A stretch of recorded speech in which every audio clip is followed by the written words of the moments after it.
So I'm making this video in reference to AI Suno controversy that's going on right now. And I like to say shout out to Busy Works Beats, DJ Payne, and Ave McCree. I'm going to give you guys a quick glimpse of a conversation. This is a conversation that's going on all over social media, but I just want to give a quick sample of what these guys are talking about. In the new MPC software that just released, that's in beta, and I used like a piece of Avant. Man, would you please stop texting me? Sorry. I made I was showing people how to use the stem separation side of the MPC software, which is it's a phenomenal on the desktop. It is okay on the actual standalone unit, but when I used it or whatnot, I got like a normal copyright claim from UMG, and in between me doing the video or whatnot or uploading it to YouTube, I noticed that I got a copyright claim, even though I was playing by the rules of what is it, the 4-second rule or something like that in terms of copyright, where they can. Well, first, just to give you guys some context, Abe McCree is just explaining a situation that he had. And I actually watched that video. I thought that was an interesting video, and I always get a lot out of Abe McCree's videos. And he was doing a beat, and he used, like, I think Avant's, what was that song? I forget the name of the song, but it's one of Avant's, one of his very popular songs.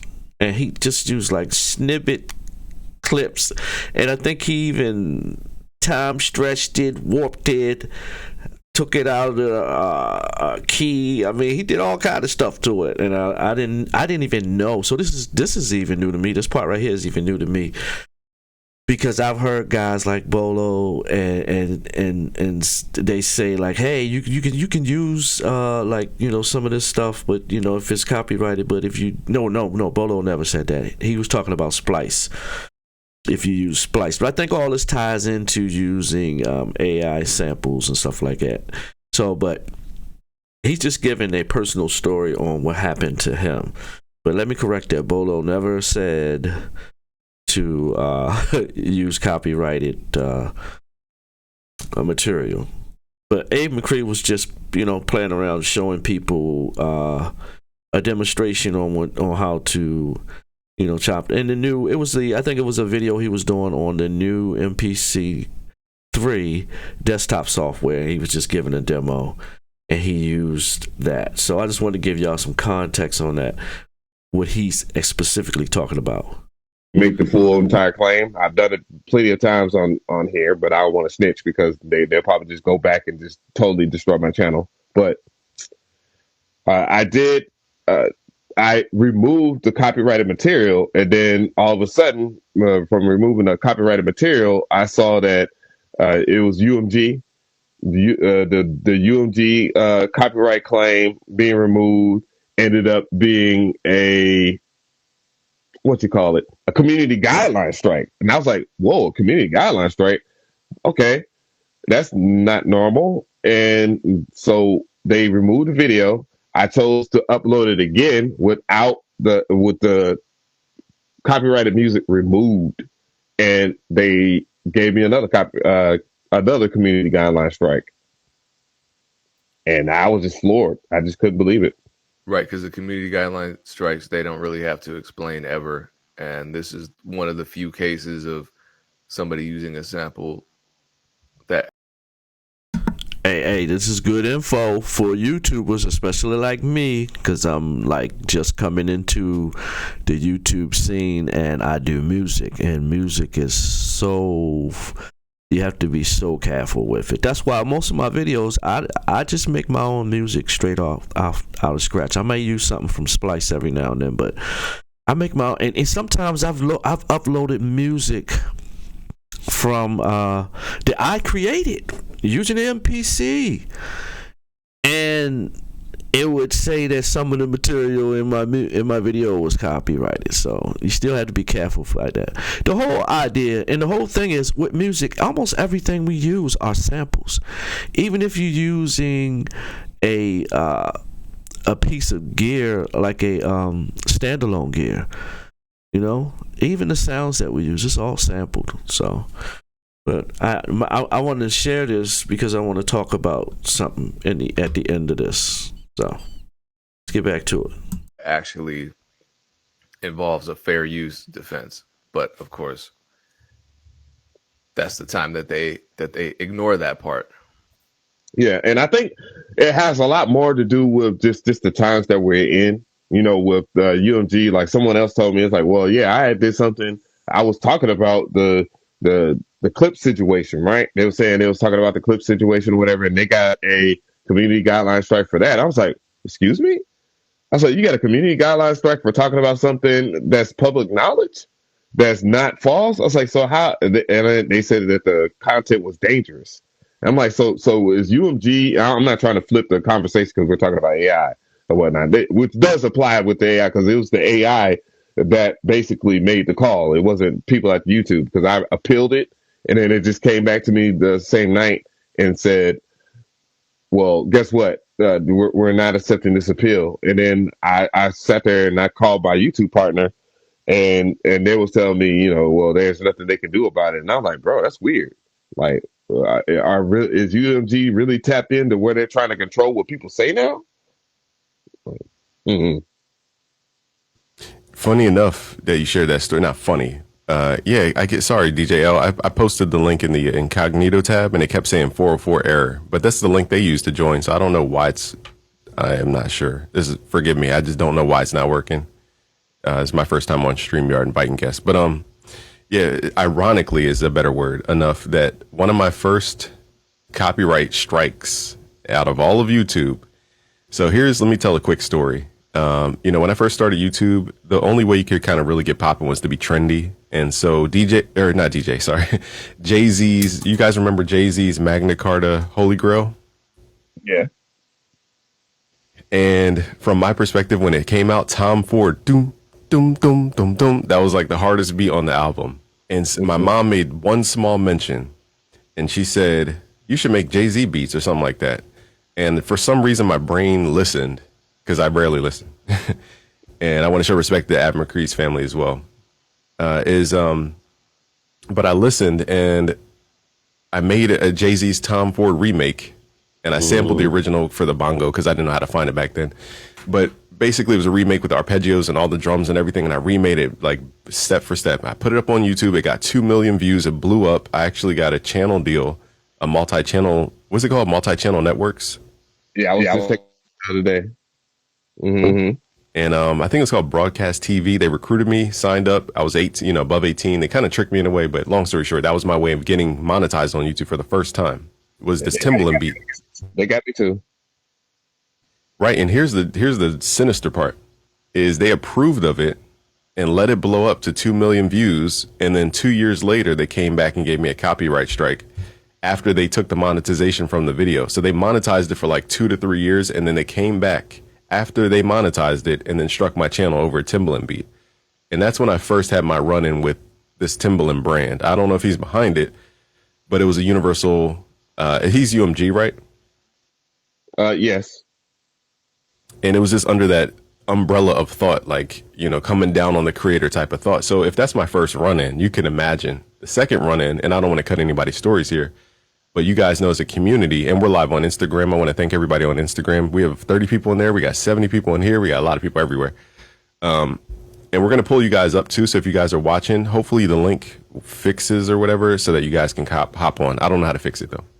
But long story short, what was the story I was telling? I forgot that fast. I'm so sorry. Okay. So the Beat Club situation. So we saw they were using people like Superstar O, who had an audience. They were using all these the likeness of all these people. They would put them on the homepage and get all their audience to go to Beat Club. That was like the salvation for producers, because now we're going to get treated well in the industry. This was the salvation.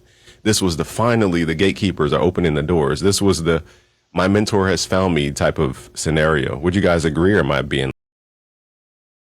That's the whole. That's the thing, man. There are major gatekeepers in this industry, and like I'm learning because I'm actually a student at Full Sail University.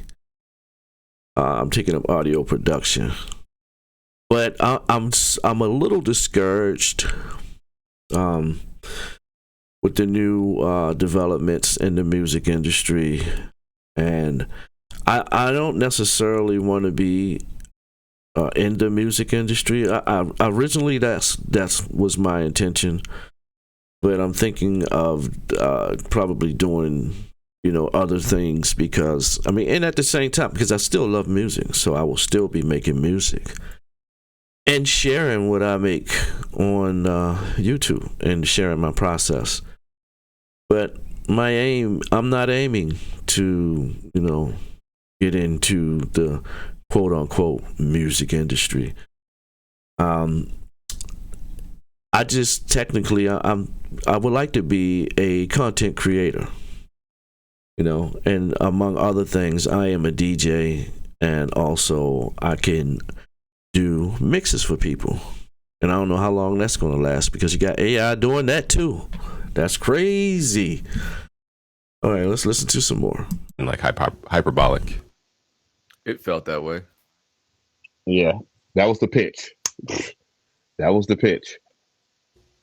And after that happened, and I'm gonna read DJ L's comments in a second. After that happened, when he launched Beat Club, there was a person, you guys know him. He had a big channel. His name was CLA Wu. He basically made internet money more popular. He would do all these fancy edits. He kind of made the edits popular that we do now in the music producer community. The zooms, the quick, the movements and all this type of stuff. So CLA Wu was a talent to the producer community we've never seen before. Long story short, he got an opportunity with Beat Club, and I made a 2-hour video about this, so I'm simplifying this, and I'll shut up after this. Is he made a special edit for Beat Club, and apparently some paperwork and some convoluted stuff happened behind the scenes to where they didn't want him to showcase his talent on YouTube for whatever reason. They considered it him taking from their Twitch stream, even though it's just a clip on YouTube for whatever reason. But instead of like amicably deciding to just handle it and just like take it down or just deal with it or just let it go, they decided to not only give one, not two, but 3 copyright strikes to his channel. I don't know how many copyright strikes they gave him. So to be fair, I don't know if that's a fact, but they gave him enough copyright strikes to where it destroyed and terminated his YouTube channel. So to me, I'm just saying, as a person who's been, you guys have been sewing in the producer community for years, and we built from the ground up. That's why I respect you guys enough to have you on. And we would never do that to our own people. Like, as even you guys have seen how I dealt with the Weaver Beats. It went back and forth. It got messy, but I never harmed the guy. I never shut his channel down. I never did legal stuff that we could have done. I saw the two after the other day on something. I don't know. I was like, oh, maybe they're cool again, but what do I know? Yeah, I was keeping up with that too. The Weaver Beats and Busy Work Beats beef. I thought it was very entertaining, but yeah, it's funny you mentioned that. And also with the way that he copyright strike that channel. I mean, the way anybody can copyright strike anyone's channel. By the way, that's the biggest issue with YouTube is that people can anonymously do it and not have no consequences with it. That's the biggest flaw with the YouTube copyright strike system. Yeah, it's tough. It's very like social person to person. So that's why I'm like, okay, you're this big conglomerate worth millions of dollars, Beat Club, but you can't handle the small situation of an editor, and you decide to just wipe him off right before he was about to get to 100,000 subscribers. And there's more to the story. They tried to acquire his channel. They tried to basically, in my opinion, they tried to get his channel just before the 100K so that when they got the 100K, they could flash off the plaque and say, hey, we're YouTube certified. This is Beat Club, and just another stamp on their belt. And so when he didn't comply, magically, he got his channel terminated. And to me, that felt like somebody blowing up a building of a city. That's an act of war. Like, you're coming into a community from the industry, a community he didn't build, Timbaland, meaning Timbaland, or Beat Club, whatever. He's the leader of Beat Club, so he's responsible for what Beat Club does. And they come into the community, and instead of like negotiating and handling business and diplomacy, they're like, okay, we're going to take over and we're going to destroy your community so that we could, set up shop. And to me, that was just like the second huge red flag from his side of things. And I've heard many stories about other stuff that I'm not going to say on live, and I'll shut up after this point. But I just wanted to create a pre-storyline so that people could really follow the acts of Timbaland. This is not about AI specifically. This is about Timbaland and his history of behavior. And now we have to question the intent behind a lot of this stuff. So with all that being said, I know that was a mouthful. We got our, what do they say, established guests here. We got Av McCree, full YouTuber, been holding it down for FL. Did you hop on Ableton at one point, or am I making that up? Yeah, I was on Ableton until I got back to the Kai ecosystem, and now I'm just over here, and I'm staying here. Right, esteemed guest star. And yes, he's been helping people in FL, Ableton, and now the MPC community, and we're always here to lift you up no matter what. DJ Payne One's been putting in work. People go to you for the business conversations. They go to you for just inspiration. And I want to thank you guys. And I want to get your initial reactions just to the whole thing, and then we'll go point by point, and I'll pull stuff up on the screen as we go. But yeah, what are you guys' sorry, I left that on a cliffhanger. To this whole scenario, what do you get? Yeah, what are your thoughts? I'll let Payne One go first if he has, because I've been thinking about it all night. I still got the same shirt from my Instagram video about it. You know what I'm talking about? Like, that's it. But go ahead. About the context of this whole thing, because I actually got threatened with a lawsuit by Timbaland as well, which I've never talked about, and I don't really want to get too deep into it just because it got handled. And it really, in the grand scheme of things, I didn't see it as a big deal. But hey, if it's part of your pattern, then there it is. Wow, this is a story. Yeah, I didn't know that. So sorry, I didn't mean to set you up for this or anything. I didn't know. Wow, things seem. That sounded like DJ Payne was not. There was some pain from him saying that. Basically, my whole thing is like this. All of this is very discouraging because, especially if you somebody like, I'm not new to music at all because I've been DJing and making music locally in Baltimore, Maryland all my life. So I mean, I'm not new, but I've never been like mainstream. So I'm trying to just get into the YouTube community basically and just have a YouTube content channel. So I'm watching the landscape, and I see a lot of things, man, and some of these things are a little discouraging. Excuse me, my air has come on, so I'm gonna make this real short. So, like I said, I'm probably halfway through my particular course that I'm taking, and I'm a little discouraged with this AI discussion, especially with Timbaland has come up with like this new world of AI artists and all that, and I'm like, wow, what's the use? Like, what? Why should I even put any energy in that direction? Because it feels like I'm not going to be able to compete with a computer, right? I mean, these things are supposed to be our tools. They should not be competing with us. So I have an issue with the whole thing, especially, like I said, for new artists coming in. That's going to be very discouraging, especially if you can have a AI artist. That's crazy. So, I wanted to just give a little perspective, my perspective, and kind of share from some guys that I'm inspired by, that I watch. And these guys, like, I mean, they've been in the music business, really in the music business. So I respect what these guys say. And I'm hearing it not just from these guys. I'm also hearing it even in the school. Like, some of the professors are talking about it. So it's just something. There's no clear lane that I see that I may be able to go in that particular direction. You know, I have a home studio, and I have a couple of local artists that I work with, and you know, I'm not gonna stop what I'm doing, but like I said, it's just basically discouraging. Hit the like button and subscribe to my channel if you like my content, because I also, like I said, I share my experiences with music on my channel. You know, I even have a couple of DJing videos, and but most of my videos are just content of either I'm making the beats or I'm showing partials of me making the beat. I have to be careful, so I try not to just, you know, do anything on my channel. You know, I'm a very small channel, and I could definitely use the support. You know, if you are listening and see this video, hit the like button and subscribe to my channel, please. And pretty much that's it. I'm not going to go on and on repeating the same things over and over again. And you guys get the point, especially if you are in music, you can get what I'm saying. Thanks a lot for watching. Peace out.